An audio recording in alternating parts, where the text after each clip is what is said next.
He ran. That was all Adam could do. All around him were twisted figures, men who had sprouted extra limbs, turning them into horrifying monsters. Their humanity lost.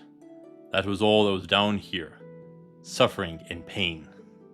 Welcome to Mythical Phylogeny Adventures. I'm your guide, Jason. Today, I want to touch on a rather dark aspect of mythology. How often is a mortal cursed to take on a monstrous form? Medusa, Scylla, King Zahak, vampires, werewolves. And how would that influence a fantasy world?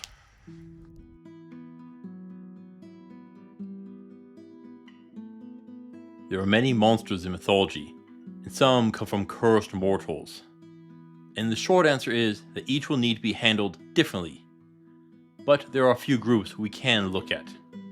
The first are those who lose all control, their very humanity. They become little better than an animal, if they are lucky. Such as Atalanta, who is turned into a boar, or more akin to a zombie in most series, or transforming into a mind flayer.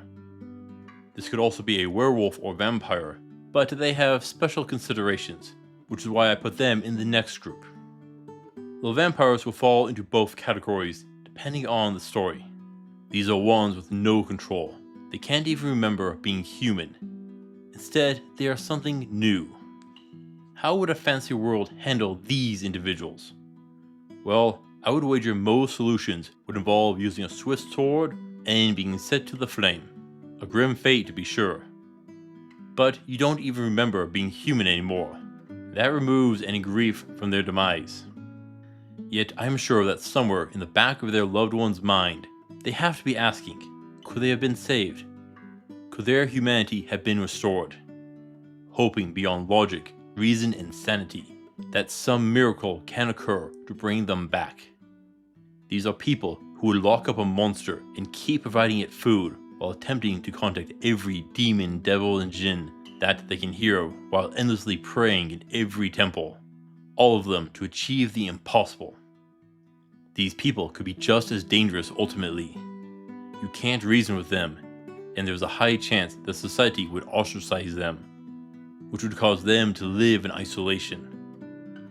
Of course, if there is a wealthy enough individual involved that may attempt to fund research to curing the disease, and are willing to keep their beloved locked up. Of course, it will likely take a giant flaming jump into hell. We all know how these stories go. Oh, we spared no expense. And then one thing goes wrong, which causes a whole cascading effect, which results in countless deaths. This is probably the most simple category, and the most black and white. There is nothing human about them anymore, just another monster wearing a human skin. These are foes to slay and put to rest. If you discover that you are turning into one of these, chances are you'll surrender yourself. End the suffering before it is too late, and hope not to harm anyone. This is what everyone will do, hopefully. But we got two more options. Those who will resist, like their loved ones, they think they can turn aside the dark waves, which threatens to pull them into the ocean of insanity. And ultimately, they will fail, and the monster will be born. If they try running, adventurers might be called to take them down. It would be a time-sensitive job, one of the crueler aspects of being an adventurer.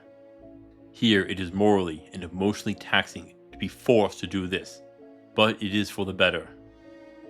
Lastly, we have why I really need to do a whole magical Geneva Convention. Here we have the weaponization of it, and those who wish to transform. Let's do the second first. Either due to some insane cult-like behavior or mental illnesses, or even a sick romanticization of it, someone will seek to become a monster. They will again resist any cure and assistance. They will gladly endanger others to achieve their delusions. And the other one is worse. Willingly infect others with a curse or disease to turn them into a monster. We see this in Baldur's Gate 3, where the Illithid is used as a weapon of fear and control over the city. And in Naruto, where Rin has a tailed beast placed in her to use as a bomb against her own nation. Oh, say, infect someone with vampiricism, and then set their coffin near an enemy village. and watch the slaughter that follows. This is a new take on biological warfare and really creates some issues, and would require additional vigilance to prevent. In war, an army may even try and infect their foes with such a curse. Counter magic will be invaluable here.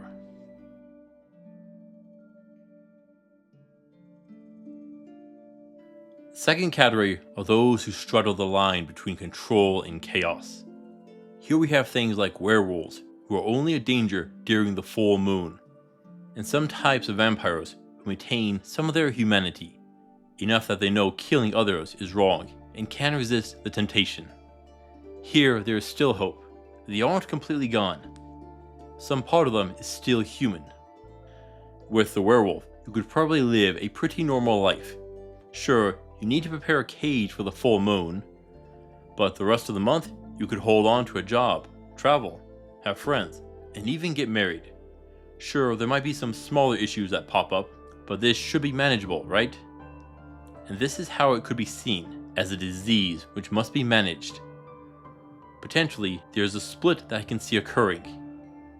Either community support or a high level of stigma. Both seem likely, though the situation does change with partial control, such as some strains of vampires. While you may maintain your sense of self and morals, there is a gnawing hunger that worms its way into your every thought and moment. It is always there, just behind your eye. Just like a little musical tune that you keep humming. Except this one urges you to indulge in your darkness, where you need to kill to survive.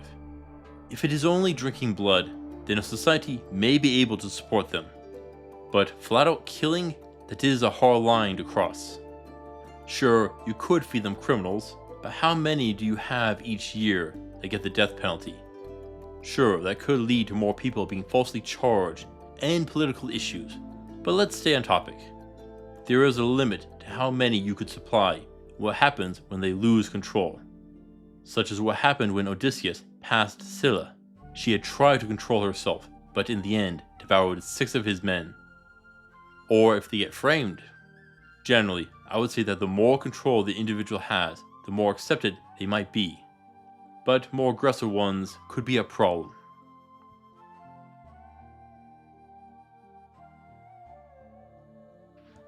And that brings us to the last group. Such as the Beast in the Beauty and the Beast. Someone whose monstrous form is all on the outside, but they still retain their full humanity. Oddly enough, this includes the like of Medusa. In most myths, she was a woman, who due to the gods is turned into a monstrous visage. The Beast could have survived in human society most likely, and that brings up how tolerant people would be. That would be determined by a variety of factors.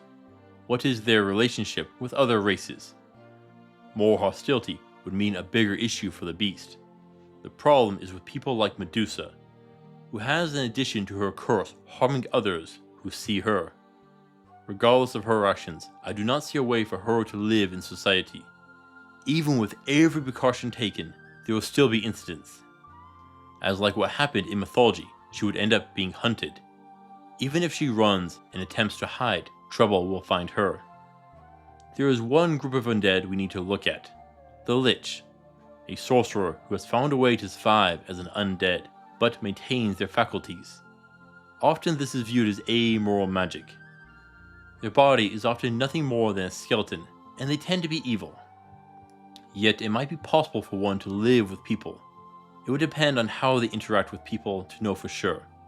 Potentially, they could live with humans without too much difficulty, assuming that they can maintain their humanity. Again, it ultimately comes down to how much control you have. Can you fit into civilized society? Yet there may be a niche that such individuals could find a place. That is at the side of adventurers, those who plunge into dangerous situations, and could benefit from those with enhanced abilities. They are also the most likely to find a cure for their curse. And there is one final thing we need to touch on. Would the population know about the curses? If something approaches you in a fantasy world, and it is covered in dense fur with horns and fangs, there is a high chance that you would react with fear and hostility initially. With so many different monsters, beasts, race, and cursed individuals, it could be nearly impossible to know them all. And what to do with an unknown creature approaching you. It is hard to say how this would truly play out, though I would expect some hostility, and it could take work to get people to trust them. Depending on how common it is, you could get hidden enclaves of mortals who have been turned into monsters living together. A Lost Boys sort of situation. Ultimately, much of this would come down to world building and how much people would understand and can adapt, and how those who have been turned into a monster behave.